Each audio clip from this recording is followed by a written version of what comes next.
Assalamualaikum warahmatullahi wabarakatuh. Nah, kali ini saya akan menjelaskan mengenai tentang materi sholat sunnah rawatib. Nah, jadi sholat sunnah rawatib ini yaitu sholat sunnah yang dikerjakan sebelum dan sesudah sholat fardu.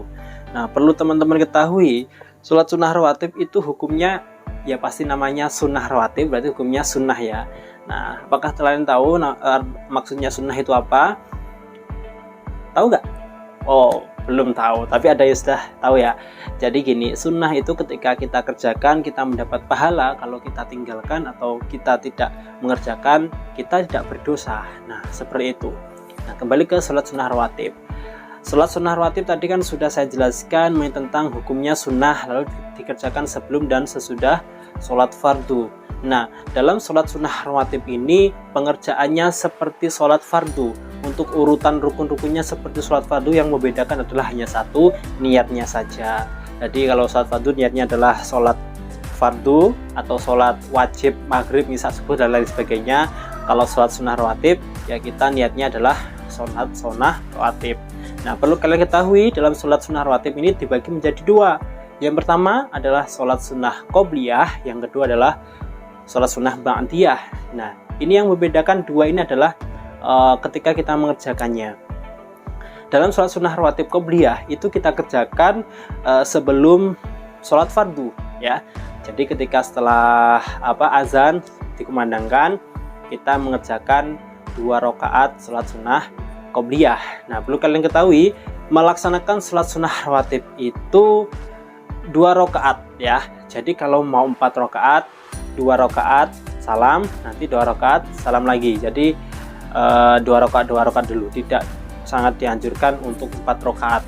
Karena kenapa? Memang pengerjaannya 2 rakaat itu adalah memang sholat sunnah seperti itu ya. Sholat sunnah itu 2 rakaat. Kalau mau 16 rakaat seperti sholat tahajud atau sholat duha itu pasti 2 rakaat salam, 2 rakaat salam sama. Rawatib juga seperti itu. Yang kedua adalah sholat sunnah ba'diyah. Jadi kebalikan qobliyah, kalau qobliyah sebelum sholat fardu, lalu kalau ba'diyah setelah sholat fardu. Nah, ketika kita sudah selesai melaksanakan sholat fardu, misal zuhur nih, kita selesai sholat zuhur, lalu mungkin kita berzikir, setelah itu kita melaksanakan sholat rawatib 2 rakaat atau 4 rakaat. Jadi 4 rakaat itu tapi tetap dipisah 2 rakaat. Jadi ketika selesai kita mengerjakan sholat sunnah rawatib seperti itu. Nah, jadi sholat sunnah rawatib itu pokoknya mengiringi atau beriringan sholat fardu. Nah, kecuali ada 2 waktu yang tidak diperbolehkan melaksanakan sholat sunnah rawatib. Kapan itu? Ada 2. Yang pertama adalah setelah sholat asar, yang kedua adalah setelah sholat subuh. Jadi ketika kita sudah selesai melaksanakan sholat fardu asar, kita tidak diperbolehkan melaksanakan sholat sunnah rawatib ba'diyah asar. Jadi ba'diyah asar itu nggak ada. Dan kedua, ketika kita sudah selesai melaksanakan sholat subuh, kita tidak diperbolehkan juga melaksanakan sholat sunnah rawatib ba'diyah subuh ya. Jadi 2 waktu tadi yang tidak diperbolehkan melaksanakan sholat sunnah rawatib ya. Jadi seperti itu. Kalau selain itu boleh, mau ba'diyah maghrib, ba'diyah duhur, ba'diyah isya dan lain sebagainya boleh, kecuali dua waktu tadi, setelah asar dan setelah subuh ya, seperti itu. Lalu selanjutnya dalam sunnah itu ada 2, sunnah muakkad dan sunnah ghairu muakkad.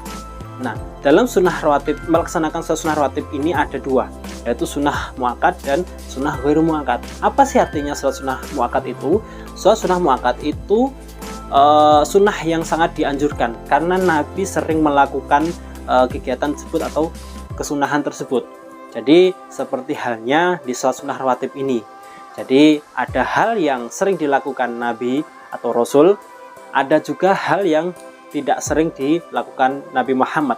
Oke?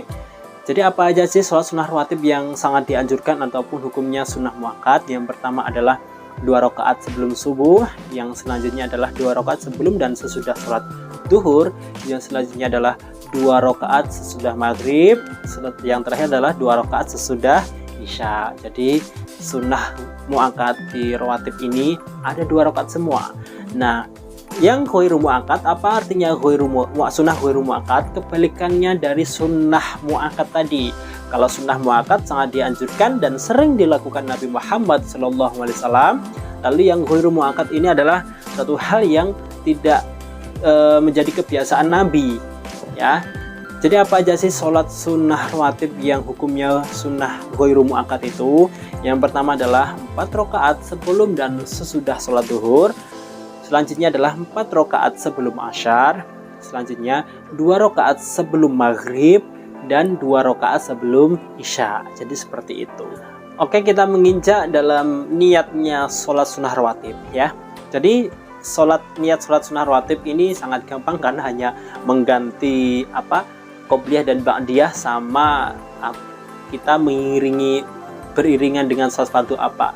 Contoh semisal saya melaksanakan sholat sunnah qobliyah subuh, yaitu niatnya adalah usolli sunnatas subahi rakaataini qobliyatan lillahi ta'ala. Itu kalau qobliyah, ya.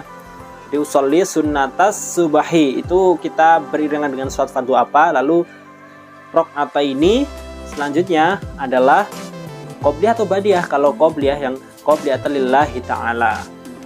Nah, kalau ba'diyah seperti apa? Kita ambil adalah sholat sunnah duhur ba'diyah, ya.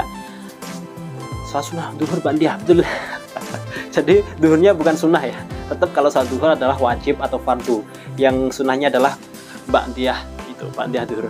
Jadi niatnya seperti ini, cuma mengganti kita beriringan sholat fardu apa dan qobliyah atau ba'diyah.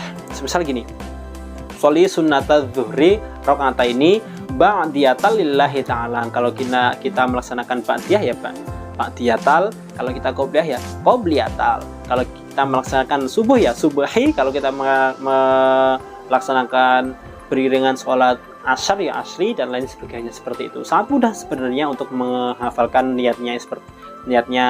Arabnya ini sangat mudah, karena cuma mengganti beberapa kata doang, yang selainnya sama.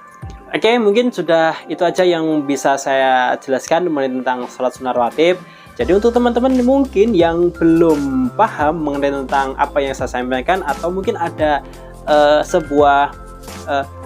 ingin ditanyakan tentang mengenai sholat sunnah rawatib, silahkan teman-teman bisa menuliskan di kolom komentar ini. Oke, terima kasih, dan nantikan video-video berikutnya untuk saya menjelaskan materi-materi selain sholat sunnah rawatib.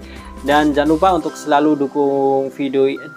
dukung channel ini supaya saya bisa mengedukasi mengenai tentang materi-materi khususnya untuk materi-materi sekolah, ya, karena ini salah satu tujuannya adalah untuk membuat materi online sesuai dengan semesternya atau kelasnya. Jadi untuk sholat sunnah rawatib ini adalah semester 1 ataupun semester genap untuk kelas 3 madrasah ibtidaiyah. Mungkin nanti kalau ada materi selanjutnya ya akan saya sampaikan khususnya untuk kelas yang bersangkutan.